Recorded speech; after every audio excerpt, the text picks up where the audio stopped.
Hello everyone and welcome. This is my custom foot soldier I have just created. The body is made from metallic blue PLA, printed at 50% infill. The weapons as well as the appendages such as the arms, the legs, and the head were created in resin. For the weapon, it was printed in standard stone gray resin, and for the body parts, it was printed in translucent resin. The reason why I printed out this figure is due to the fact that I love creating custom figures for others as well as myself.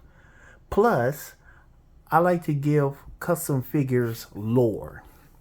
For example, with this custom foot soldier I have created, I wanted to give this figure some type of cloaking device because, they're ninjas, so they're supposed to have some type of, you know, cloaking function, I guess, a cloaking device, if not a way of disappearing into the night.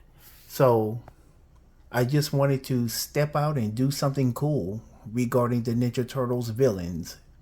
So, what do you think, guys? Should I pursue this or keep it to myself? Either way, it is a win win situation for me, and it's something to share with you all as well as my fans. You all take care and goodbye.